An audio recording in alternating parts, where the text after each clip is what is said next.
Thank you very much. Thank you. Thank you. Thank you. Thank you. Thank you very much. Thank you.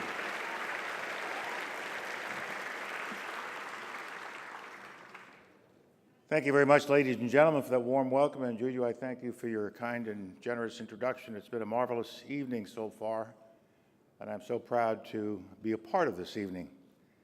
And I want to begin by saluting Korean American Foundation for all you have done, this community foundation, all you have done for not only the Korean Americans in this area, but for all Americans in this area, because it's such an important part of your charter that you cross lines. You look out for all of your fellow citizens who are in need, and the slogan of yours, you know, every day give $1 to a neighbor. It doesn't say Korean neighbor, it says a neighbor. And that's what makes this organization so impressive. And I congratulate you for all the success you've had in just 12 short years of existence. And to be here tonight as you honor General Ryu means a great deal to me. You could not have picked anyone better. I have known this gentleman for over 20 years. I have seen him as a successful businessman. I have seen him as a person who really understands politics and diplomacy. I have seen him as someone who reaches across every ethnic line you can think of, every cultural, every political line you can think of in order to serve mankind and also to be a good businessman. The two really balance, they're equal. I've seen Roy do things like support a program called First Tee, which helps young Americans learn the game of golf. What is it with you guys in golf? I don't, you know. Could have been rugby, it could have been football. No, it's golf. But I have seen him do it not just because he is so passionate about golf, and congratulations on your chairmanship of the match coming up next year, Roy, but it's not so much that he is passionate about golf, he is passionate about young people. He is passionate about helping youngsters to learn discipline and structure and how to apply themselves to a task. I have seen him do many other philanthropic things over the years of our friendship and partnership. And I just got to tell you, you picked the right person to honor tonight. He also, as you have heard, has been on the board of the America's Promise Alliance, an organization that I founded 17 years ago at the request of all of our living presidents, with Mrs. Reagan representing President Reagan. And for the last 17 years, we've been working hard to bring hope into the lives of so many children who at this point in their lives do not have hope, to make sure that there is no American child that does not see a future before them. And we do this by creating coalitions around the country that are not unlike KACF, where you bring the resources of the community together to get into the life, not of our children, but in the life and lives of those children who are in need. And our principal focus right now is to make us a nation of graduates again, where every child finishes high school, because without finishing high school, you're not on your way to success in life. Roy was also there when we were working on the Colin Powell Center at the City College of New York. And then it became a school, thanks to the leadership of the president of City College, who is here with us tonight. President Lisa, are you still here? She had to go. She's getting ready for the meeting we're having tomorrow morning. And so when we converted the center into a school last year, I asked Roy if he would stick with us and become a member of the Board of Visitors, and he did that, and one of the most active members of our Board of Visitors. It's a wonderful school, Colin Powell School of Civic and Global Leadership, part of CCNY, my alma mater. I was born a mile from CCNY. I got a public school education here in New York City from kindergarten all the way through college. And people are still amazed when I say to them, you know what it cost me? Nothing. You know what it cost my parents? Nothing. It costs a little more now, maybe $3,000, but back then it was nothing because it was created as a free academy. And New York has always done something that ought to be done across the country, and that is to face the realization that a city government, a state government, and even a national government has no more important task to perform than to educate the next generation of leaders and to make sure they can get a quality education that's an affordable education, and we don't break them with debt that they can't ever possibly repay. And that's what New York City did for me. And now up in Harlem at City College of New York, we're at it again. The student body is roughly 85–90% minority. 80% of the kids up there say that they were born in another country. It is the immigrant school. People say, well, General Powell, we ought to raise the SAT score a little more. I said, I don't want to raise the SAT score. I don't want those elite kids. I want the kids of New York, that first generation group of kids, first generation from their immigrant parents. That's what this school is all about. That's who we're going to educate. And that is what Roy is helping me with. And he's helping so many other projects and causes around the United States, around the world, and especially in Korea. I first met Roy these many years ago when I was writing my memoirs in 1993 and 94. And he came into my life because he had read what I had done. And he liked the chapter about my year in Korea. And so Roy then became my friend, but he also became my publisher. He translated the book, and it's done very, very well in Korea. And I have a second book out, which also has been translated and is on sale in Korea. I encourage you all to go buy either the English or the Hangul version. I'm not fooling. I think you'll enjoy it. But what has so touched me is how much my Korean friends have enjoyed the chapter on my year in Korea. I was a battalion commander at Tangdushan, north of Seoul, near the DMZ. It was an infantry battalion, and we would be one of the first ones to race to the DMZ if the North Koreans ever attacked and came down those passes. And it was a difficult time. It was in the early 70s when the United States was having trouble with getting out of Vietnam, with the end of the draft, with racial problems, with economic problems, and there was still a Soviet Union, and there was still a China that we had to worry about, even though President Nixon had opened China to a new world that was available to them. And it was in that period that I was a battalion commander. It was tough. We had a lot of young men coming into the Army at that time in the draft, the remaining days of the draft, who were not high school graduates, who couldn't speak English. Most of them spoke Spanish at that time. So we trained them to finish high school and get a GED, and we had English as a second language to make sure that they were ready to go back to the United States and perform. And I've often said, when asked, well, General, in all the things you've done, Secretary of State, Chairman of the Joint Chiefs of Staff, National Security Advisor, which was your favorite? I say, the year I spent in Korea, because the opportunity I had to turn young people around. And one of the ways I turned those young people around was that I also had 500 Korean soldiers in my battalion, Katusa. You know them well. Wonderful, disciplined young soldiers. And it was during that year that I learned so much, not only about the enemy I was going to fight, but I learned so much about Korea. And I fell in love with your culture. I fell in love with your history. I fell in love with your food. I had a great time. And I never forgot my association with Korea, and I wrote lovingly and warmly about it in my book. And some stories that always keep coming back to me anytime I think about it.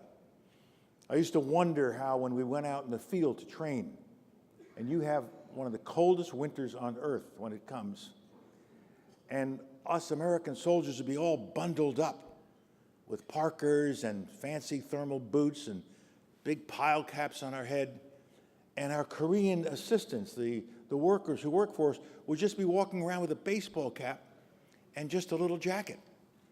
And we go, how can they do that? How do they survive when we're all bundled up? The answer was kimchi.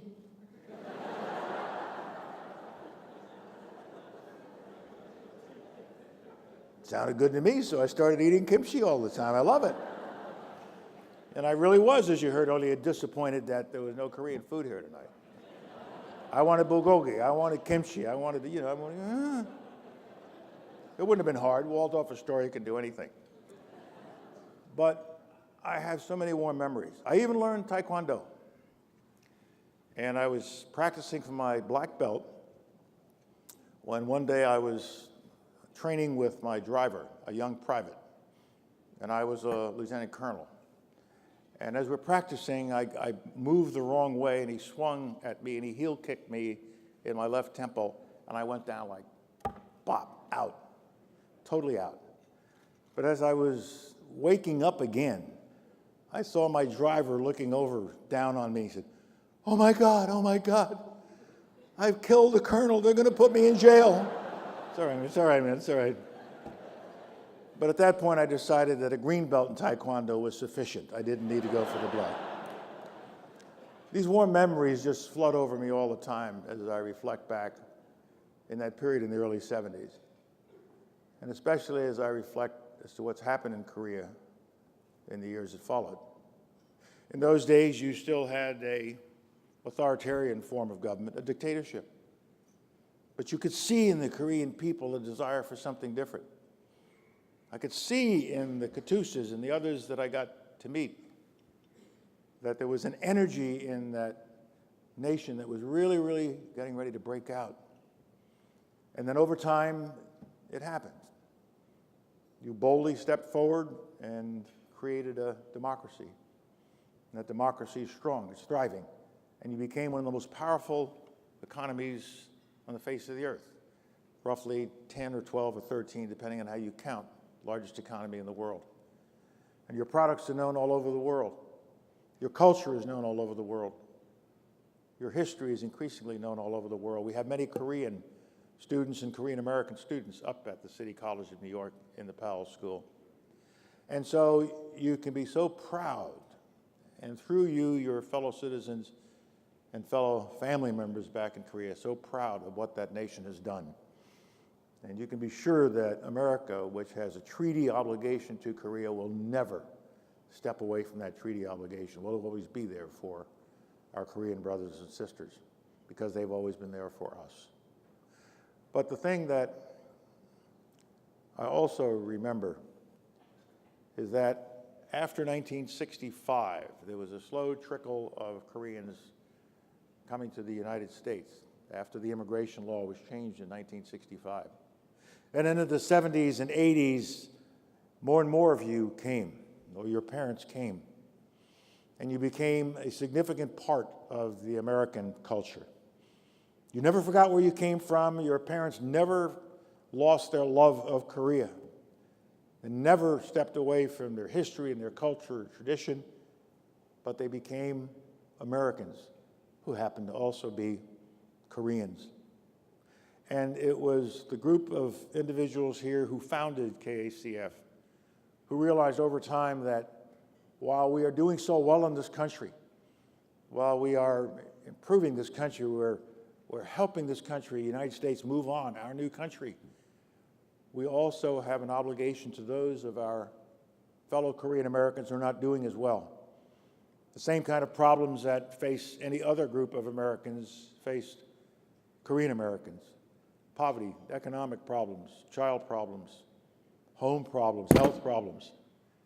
And that is when you decided back in 2002 to create that great organization that we celebrate tonight, KACF.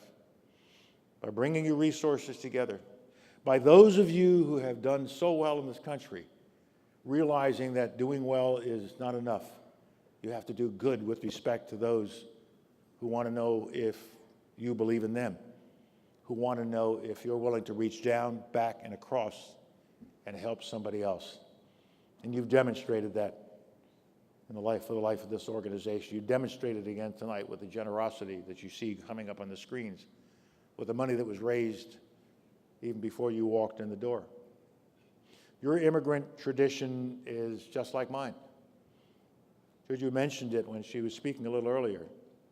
My parents came here in the 1920s. My father came on a banana boat and landed at the port of Philadelphia. And my mother came in 1924 on another banana boat and landed at Ellis Island. Came in the old-fashioned, traditional way through the immigration channels. And they met here and married here and had 2 children. One became a soldier, the other one became a teacher. But the one thing they told us as we were growing up is that we expect you to do better than we did. There's no way I could ever have done better than my parents did, but I knew what they meant. They expected me to get an education. They worked hard in the garment industry, minimum wage jobs for their whole lives. But they did that so that their children would do better. And as we were able to do better, not only my sister and myself, but all of our cousins, all turned out to be successful first-generation citizens of the United States of America. My parents and all of my aunts and uncles made it clear to us that it was essential for us to give back, to share. We now have time, we have talent, and we have treasure. And if we want to be real Americans, if we want to really live our value system and live our faith, we must help those in need. And that's become a major part of my life and the life of my family members.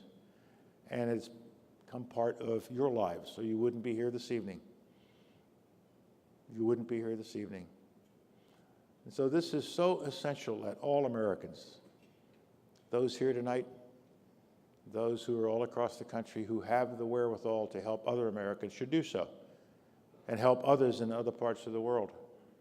And I'm so impressed that even though you are oriented toward Korean American needs, you are also crossing the line because you first and foremost now are Americans and you should help others who are in need. They need you. They need you, and we need them. Immigration is the lifeblood of America. For our whole history, wave after wave of immigrants have come to this country. And there are some countries, to include Korea and other parts of the world, that don't have that same tradition. And you will find as your populations are aging, it will be more and more difficult to sustain those populations if you don't have people coming in at the lower end to do the work. That's what America has. It's a great wave of people, and that's why we need immigration reform so desperately, so that these people can serve us in dignity and with respect, and that's so important. And so I say to you tonight that what you're doing here tonight is really vital work. It's important work. It's work that has to continue. It's work that has to grow. The need will continue to be great. And I think you have demonstrated your commitment to this work by recognizing a man that I call friend, that I call partner, a man who lives the faith that you represent, a man who will continue to give, who will continue to serve, who will continue to remember his obligation to humankind. And so I congratulate my friend Roy, but beyond that, I congratulate all of you for being here this evening, for your generosity, not just generosity of money, but generosity of time and talent. Thank you, sir, very much for all of that, and God bless you all. Kamsahamnida.